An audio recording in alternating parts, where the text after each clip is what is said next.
Mendengar kata birokrasi seperti menjadi momok yang menyebalkan bagi masyarakat.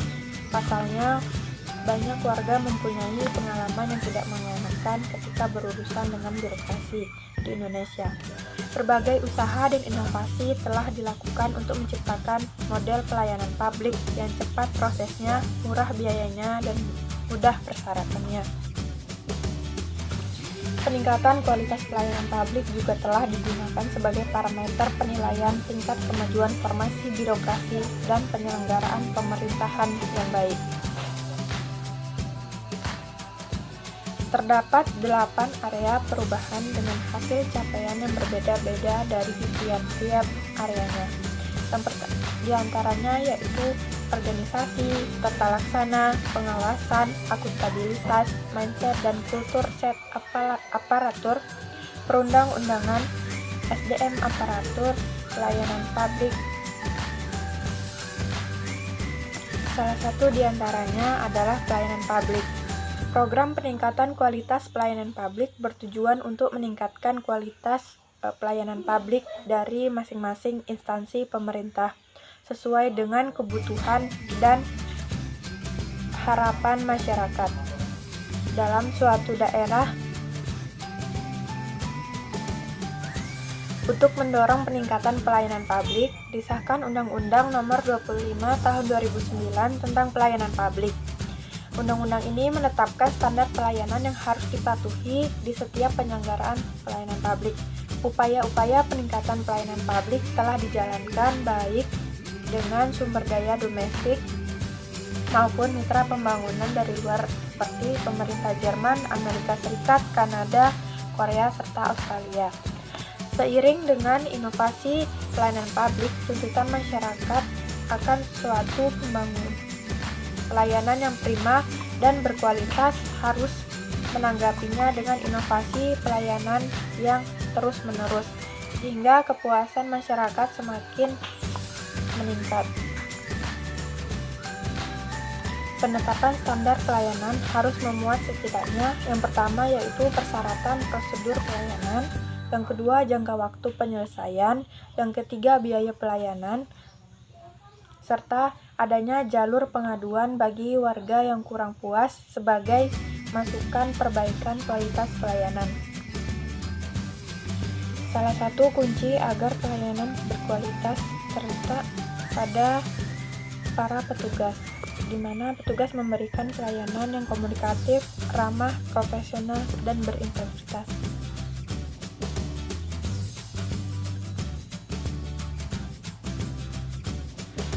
Untuk itu, kegiatan penunjang juga perlu dilakukan seperti pelatihan pelayanan pelanggan masyarakat serta pemberian reward.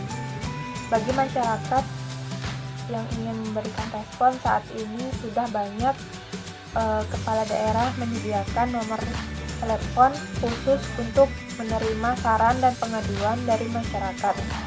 Di banyak kantor pelayanan dan bisa dilihat adanya inovasi layanan seperti layanan keliling, layanan online, dan layanan satu atap. Hal inilah yang harus tetap dipertahankan dan dikembangkan oleh pemerintah maupun pemerintah daerah untuk memberikan pelayanan publik ke depannya. Reformasi birokrasi pada pelayanan publik akan mengubah wajah satu badan pelayanan publik dan menjadi pembelajaran bagi badan pelayanan publik lainnya, dan terus berkembang hingga seluruh pelayanan publik di Indonesia dapat memberikan pelayanan yang cepat, tepat, dan memuaskan oleh birokrat yang profesional, ramah, dan berintegritas tinggi. Seperti contoh, seorang pegawai yang memiliki banyak pekerjaan di kantornya harus meninggalkan pekerjaannya berjam-jam untuk memperpanjang surat kendaraan bermotornya, dan akhirnya tidak dapat menyelesaikan pekerjaannya dengan tepat waktu. Tetapi akan berbeda apabila ia dapat membayar pajak surat tanda kendaraan bermotornya dengan cara drive-thru yang hanya memakan waktu sekitar 10 menit. dan pekerjaan di kantornya juga selesai dengan tepat waktu. Dengan adanya reformasi birokrasi di Badan Pelayanan Publik, masyarakat dapat menghemat waktu berjam-jam sehingga bisa lebih produktif. Kementerian Pan-RB mencanangkan pembangunan wilayah bebas korupsi atau WBK dan wilayah birokrasi bersih melayani atau WBBM. Setiap instansi pemerintah melalui program ini diharapkan semakin banyak unit kerja pelayanan publik bisa menjadi zona percontohan. Pada akhirnya, setiap unit kerja terbebas dari praktik korupsi dan bisa melayani secara optimal. Setiap tahun, predikat dan penghargaan wilayah bebas korupsi dan wilayah birokrasi bersih melayani diberikan oleh Kemenpan RB sebagai apresiasi terhadap unit pelayanan publik yang inovatif, berkualitas, dan bebas korupsi. Penghargaan ini diserahkan kepada peringatan Hari Anti Korupsi Sedunia. Tidak terlambat untuk memperbaiki pelayanan publik yang kini kita miliki dan memberikan kepuasan pelayanan kepada masyarakat. Satu orang masyarakat yang puas akan memberitahu orang terdekatnya dan orang terdekatnya akan memberitahu yang lain. Semangat melayani dengan cepat, tepat, ramah, dan profesional harus digalakkan demi terciptanya reformasi birokrasi pemerintahan yang lebih baik. Mari bangun semangat reformasi birokrasi agar ke depan pelayanan publik semakin memuaskan masyarakat.